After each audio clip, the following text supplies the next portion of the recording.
우리 인간은 그 자신이 그 처해진 상황에 따라서 전혀 다르게 생각할 때가 많이 있습니다. 얼마 전에 그 구정 명절을 보낸 후에 저희 그 제자반에서 명절 어떻게 보내셨는지 나눔을 했던 그런 기억이 있습니다. 저희 제자반이 전부 6분인데요.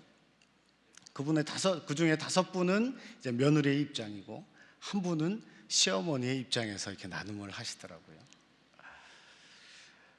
그래서 확실히 시어머니와 그 며느리 입장 차이가 분명하다라는 것을 그 나눔의 시간들을 통해서 알 수 있었습니다. 이 며느리들은 시댁에 가면 어쩔 수 없이 잠시라도 편하게 쉴 수 있는 그런 시간이 없다라는 그런 나눔을 했었고요. 반대로 이제 시어머니는 며느리에게 그렇게 잘해주는데도 며느리가 늘 좀 불편해하는 것 같다라는 그런 나눔을 했었습니다. 물론 이제 예수 믿고 또 제자 훈련까지 열심히 받는 분들이시기 때문에 좀 더 이제 며느리의 입장을 생각해주고 또 시어머니 입장을 생각해주는 그런 모습들에서 칭찬을 해드렸지만 분명한 것은 이제 생각이 다르다라는 것이었습니다. 또 최근에 그 대구에서 어떤 큰 그 커피 전문점을 이렇게 운영하던 그분을 만나서 좀 이야기를 나누었던 적이 있습니다. 그분이 한 2, 3년 정도 그 일을 하시다가 이제 최근에 이제 그 사업을 넘겨주셨다고 하시더라고요. 그런데 이제 그 일을 하면서 이제 제일 힘들었던 점이 그 아르바이트생들을 이렇게 일을 시키는 그런 일이었다라고 합니다. 분명히 면접을 보고 며칠까지 오겠습니다 약속을 했던 이 알바생들이 약속한 날이 되었는데도 전혀 올 생각을 하지 않고 연락도 안 받는 겁니다. 또 어떨 때는 열심히 그렇게 일을 해서 참 귀하다 생각했는데 갑자기 연락도 하지 않고 안 나오는 거예요. 그래서 전화를 하니까 전화도 안 받고 이 답답한 마음이 어쩔 수 없이 이제 사장님이 밤늦게까지 뭐 이렇게 일을 하고 그렇게 힘들게 시간을 보냈는데 얼마 후에 신고 전화가 들어오는 겁니다. 알바생에게 돈을 주지 않았다라고.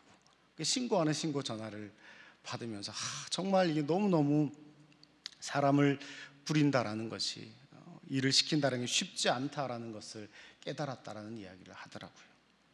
그러면서 이제 하시는 얘기가 분명히 자기도 이렇게 사장으로서 일을 하기 전에는 그 알바생의 입장에서 저렇게 고생을 하는데 좀 돈도 많이 주고 대우도 더 잘해주고 그래야 되지 이렇게 생각을 했는데 이제는 입장이 바뀌어서 어떤 가게를 가더라도 정말 저 사장님은 참 힘들겠다. 이 많은 그 알바생들과 함께 일하는 게 참 쉽지 않겠구나라는 그런 생각이 들더라는 것입니다. 이처럼 우리 모든 인간은 결국은 자신의 입장에서 생각하기 때문에 상대방의 입장을 결코 다 알 수 없기 때문에 아무리 위로의 말을 전한다고 해도 온전한 위로가 되기가 힘들 때가 많이 있다는 것입니다. 이처럼 사람의 위로는 분명한 한계가 있습니다. 하지만 하나님의 위로는 한계가 없는 끝없는 사랑이고 위로라는 것입니다. 하나님의 위로는 모든 사람들에게 큰 힘과 격려를 줄 수 있기에 오늘 이 시간 오직 하나님의 위로가 여러분들의 심령 가운데 더욱 충만하게 넘쳐나게 되시기를 축원합니다. 오늘 본문은 이제 바울 사도가 고린도 교회에 보낸 3번째 편지로 알려져 있습니다. 고린도 전서 후서는 아는데 왜 3번째 편지라고 이야기하는 걸까요? 여러분 궁금하지 않으십니까? 저만 궁금한 것 같네요. 이 고린도 교회는 주후 51년경 이 바울 사도가 세운 교회입니다. 그 바울 사도가 그 교회를 세우고 1년 6개월 동안 그곳에서 목회를 하며 사역을 했습니다. 그리고는 이제 그곳을 떠나 다른 지역으로 가서 또 열심히 사역을 하고 있었습니다. 그런데 몇 년이 되지 않아서 그 바울이 에베소 지역에 머물러 있을 때에 고린도 교회에 자기가 세운 고린도 교회에 많은 문제가 생겼다라는 소식을 듣게 됩니다. 그 소식을 듣고는 정말 마음이 아파서 책망하는 이야기와 함께 또 그 고린도 교회의 성도들의 여러 가지 그 질문을 받고는 그 질문에 대한 답변을 한 것이 고린도 전서의 말씀이고요. 그런데 문제는 이 고린도 교인들이 이 고린도전서의 편지를 받았음에도 불구하고 여전히 그 거짓 사도들에게 미혹되어서 그 바울 사도의 권면을 온전히 받아들이지 않고 오히려 바울의 그 사도권마저도 의심하는 그런 모습을 보였다라는 것입니다. 그로 인한 근심을 가지고 바울 사도가 직접 그 고린도 교회를 방문하지만 여전히 그들을 설득할 수 없었습니다. 정말 너무나도 안타까운 그 심정을 가지고 고린도 지역을 떠나온 후에 얼마 지나지 않아서 다시금 고린도 교회에 눈물의 편지를 쓰게 됩니다. 정말 고린도 교회 그 교인들을 사랑하는 마음으로 쓴 그 감동의 편지로 인해서 고린도 그 성도들이 대부분 회개를 하는 그런 역사가 나타납니다. 우리 고린도후서 2장 4절의 말씀을 함께 읽어볼까요? 같이 읽습니다. 시작. 내 마음에 큰 눌림과 걱정이 있어 많은 눈물로 너희에게 썼노니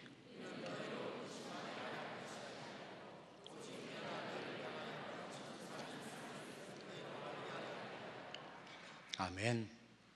여기서 말하는 이 눈물로 쓴 편지가 바로 좀 전에 말씀드린 그 눈물의 편지이고, 근데 문제는 이 눈물의 편지는 지금 전해져 오고 있지는 않다라고 합니다. 그런데 이 눈물의 편지를 통해서 이제 회개한 고린도 교인들을 격려하면서 또 이제 조금 남은 그 오해를 완전히 풀기 위해서 쓴 편지가 이 고린도 후서입니다. 또한 동일하게 하나님께서 우리에게 쓰신 사랑과 눈물의 편지가 바로 이 고린도 전서 후서라고 할 수 있습니다.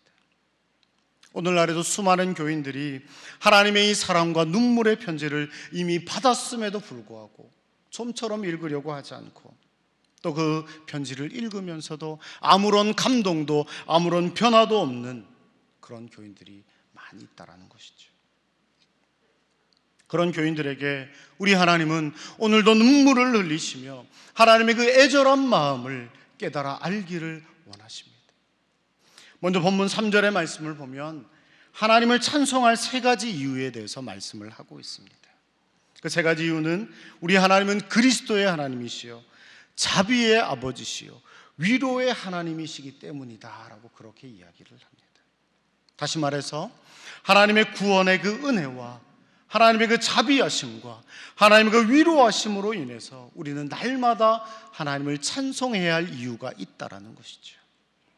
사랑하는 성도 여러분, 날마다 구원의 하나님, 자비의 하나님, 위로의 하나님을 찬송하며 사시기를 바랍니다. 그래야 할 때에 우리의 삶에 더 풍성한 은혜와 긍휼과 위로가 넘쳐나게 될 줄로 믿습니다. 특별히 오늘은 이 위로의 하나님에 대해서 포커스를 맞추어서 말씀을 전하려고 합니다. 위로라는 말은 헬라어로 파라클레시스라고 합니다. 이 말은 위로, 격려라는 뜻과 함께 초청하다, 부르다라는 의미도 함께 가지고 있습니다. 하나님께로 초청하며 부르시는 것이 바로 위로라는 것입니다. 오늘도 하나님께서 우리를 부르셨기에 우리가 이 자리에 와서 앉아 있을 수 있는 것입니다. 그러면 우리가 이 자리에 앉아서 무엇을 구해야 하겠습니까? 그것은 바로 하나님의 위로와 격려를 구해야 할 것입니다. 하나님 위로해 주십시오. 하나님 저에게 새 힘을 주십시오. 그렇게 위로의 하나님을 구할 때에 그 하나님을 만날 때에 우리는 정말 세상이 줄 수 없는 큰 위로를 받게 될 줄로 믿습니다. 참된 위로는 하나님의 끝없는 사랑 속에서 찾을 수 있습니다. 세상의 위로는 순간적인 것이지만 하나님의 위로는 영원한 것입니다. 그러기에 우리는 하나님이 주시는 참되고 온전하며 영원한 위로를 사모해야 합니다. 우리가 성령 하나님을 다른 말로 뭐라고 부릅니까? 보혜사라고 부르죠. 이 보혜사라는 말이 헬라어로 파라클레토스라고 이야기합니다. 아까 위로라는 말이 파라클레시스라고 했잖아요. 비슷하죠. 같은 어원에서 나온 말이라는 거예요. 다시 말해서 참된 위로는 보혜사 성령께서 우리 가운데 임하실 때에 비로소 얻을 수 있다는 것입니다. 세상의 위로가 아니라 오직 성령 하나님의 위로만이 참되고 온전한 위로가 될 수 있다는 말입니다. 여러분 정말 힘들고 어려운 일을 만날 때에 누구에게 위로받기를 원하십니까? 가족과 친구, 또 믿음의 지체들을 통해서도 우리가 위로받을 수 있지만 가장 완전한 위로는 오직 성령 하나님께만 받을 수 있다는 사실을 믿으시기를 바랍니다. 성령 하나님께서는 지금도 여러분들을 위해서 눈물로 기도하고 계시며 여러분들을 위해 위로하기를 원하신다는 사실을 기억하시기 바랍니다. 견디기 힘든 고난이 다가올 때 세상에 그 누구도 나를 위로해 줄 수 있는 그런 사람이 없어서 정말 사무치게 외로울 때에 조용히 이렇게 고백해 보시기를 바랍니다. 보혜사 성령님, 위로의 하나님, 저를 위로해 주세요. 보혜사 성령님, 위로의 하나님, 저를 위로해 주세요. 저에게 위로가 필요합니다.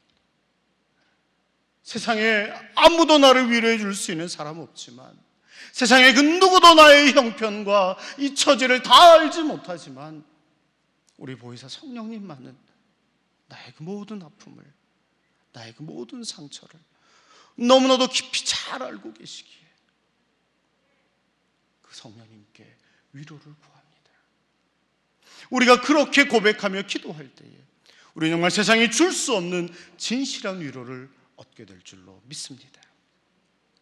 독일의 신학자 에리 자우어는 이렇게 말했습니다. 실망하고 싶다면 다른 사람을 보라.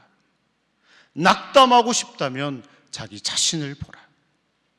격려받고 싶다면 예수 그리스도를 보라. 사람을 믿고 의지하면 결국 실망할 수밖에 없습니다. 아무리 믿음 좋아 보이는 사람도 사람이기에 결국은 실망할 수밖에 없다라는 거예요.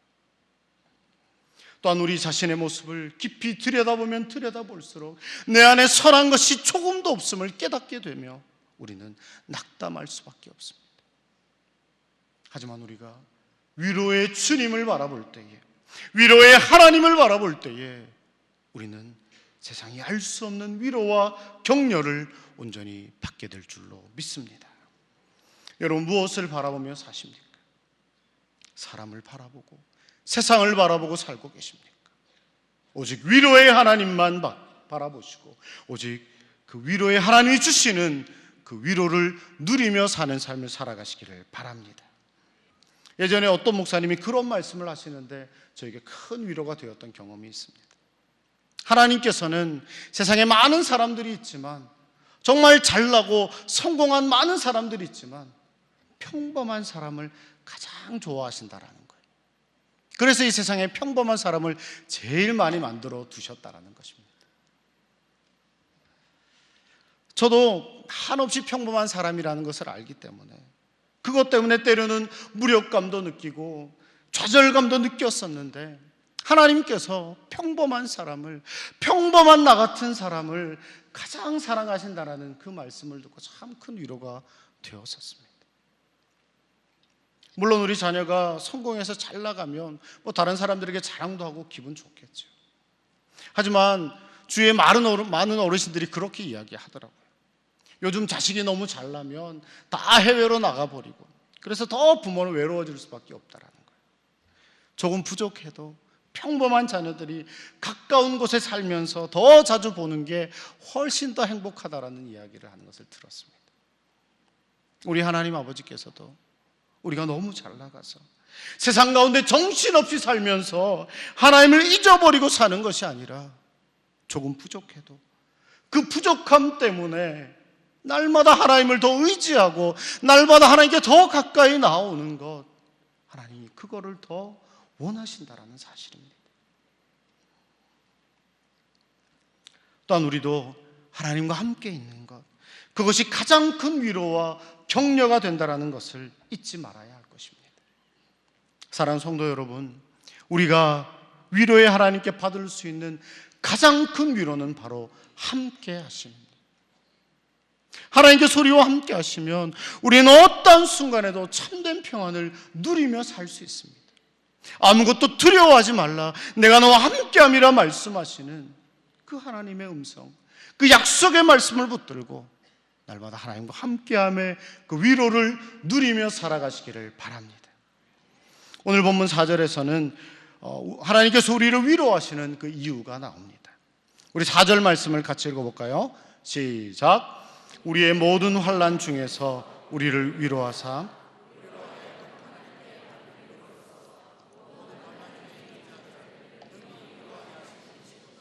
아멘.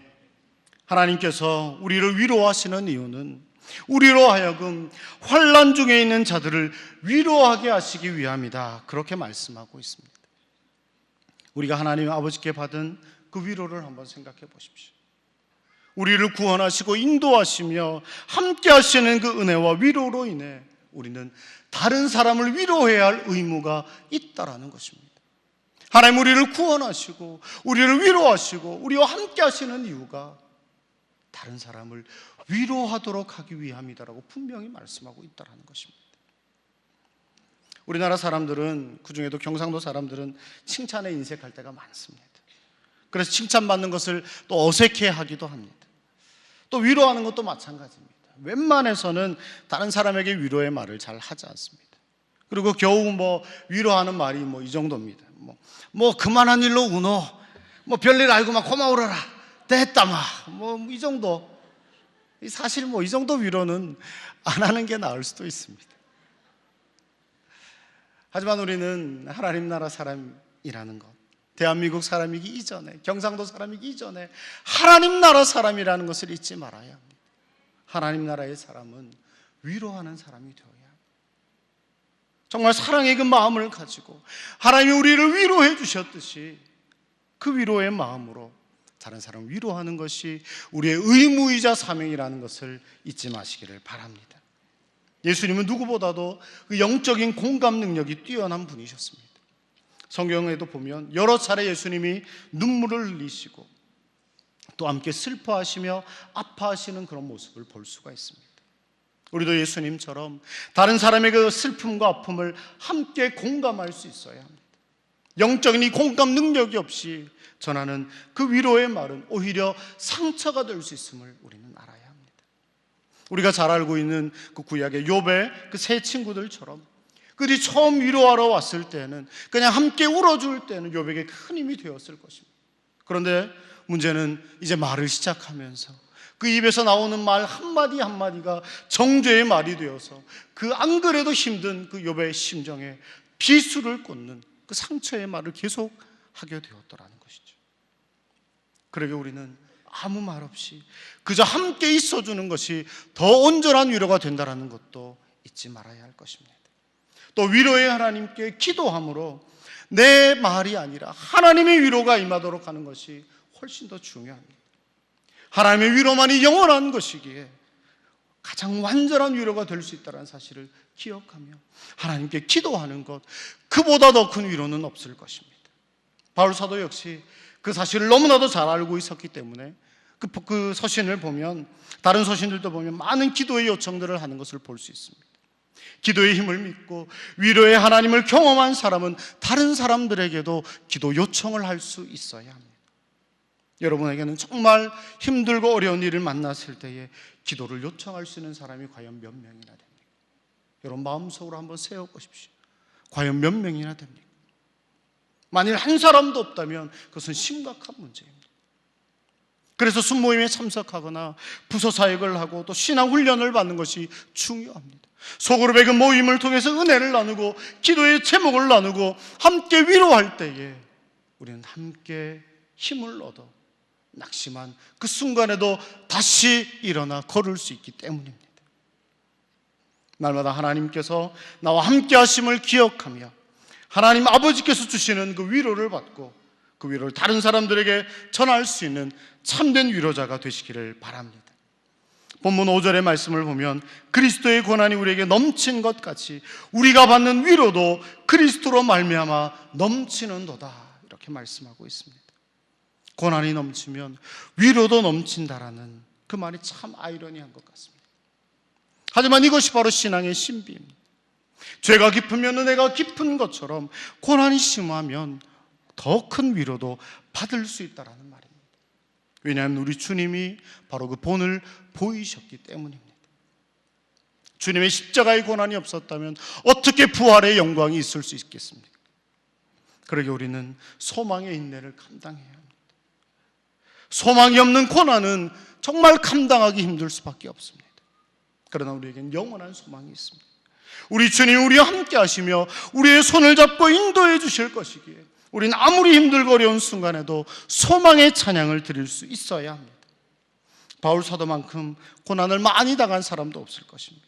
감옥에 몇 번이나 갇히고 수없이 매를 맞고 죽을 뻔한 적도 많았으며 강도의 위협을 당하고 배가 파산하여 일주일이나 바다에 표류했던 적도 있었습니다.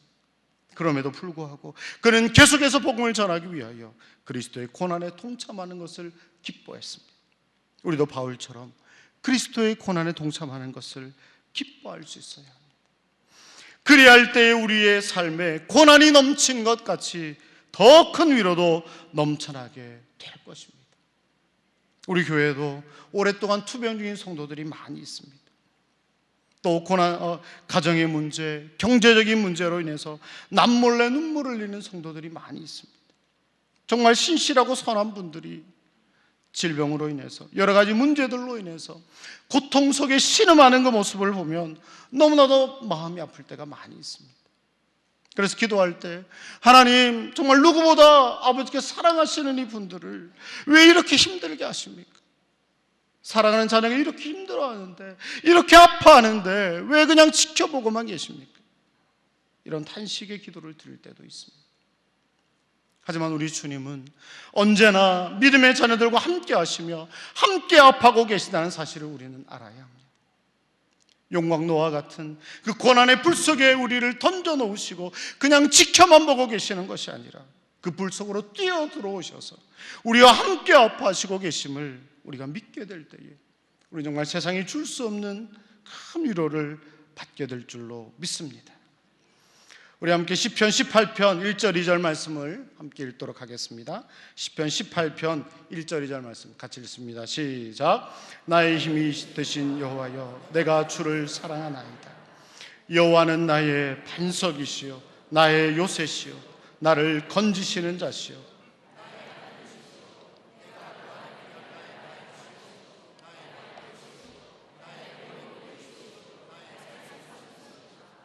아멘. 전능하신 하나님께서 우리의 요새와 산성이 되어주신다라고 약속하고 계십니다. 세상에서 가장 견고한 요새도 산성도 결코 언젠가는 무너질 수밖에 없지만 우리 하나님은 영원한 산성과 요새가 되어주십니다. 우리가 그 사실을 믿을 때에 우리는 어떠한 상황 속에서도 참된 평안과 위로를 얻게 될 줄로 믿습니다. 사랑하는 성도 여러분, 우리 주님은 언제나 우리와 함께 하시며 우리를 안아주시고 인도하시는 선한 목자 되시는 분이십니다. 위로의 하나님께서 우리와 함께 하시며 사랑의 주님이 우리의 손을 잡고 인도해 주시는데 그러기에 우리는 결코 혼자가 아니라는 사실을 잊지 마시기를 바랍니다.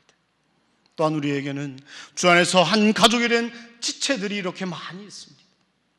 믿음의 지체들과 함께 손을 잡고 서로를 위해 기도하며 나아갈 때에 우리의 삶은 어떠한 순간에도 비록 폭풍우가 몰아쳐서 앞길이 보이지 않는 그 순간에도 능히 그 길을 헤쳐나갈 수 있는 힘을 얻게 될 줄로 믿습니다.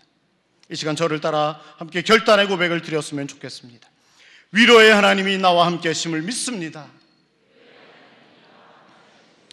위로의 하나님이 우리와 함께 하심을 믿습니다. 아멘. 우리의 산성이요 소망이 되시는 주님께서 우리와 함께 하심으로 인해 위로받는, 그래서 더 많은 사람들을 위로하는 또 위로자의 사명을 감당하시는 저와 여러분들이 되시기를 주님의 이름으로 간절히 축원합니다.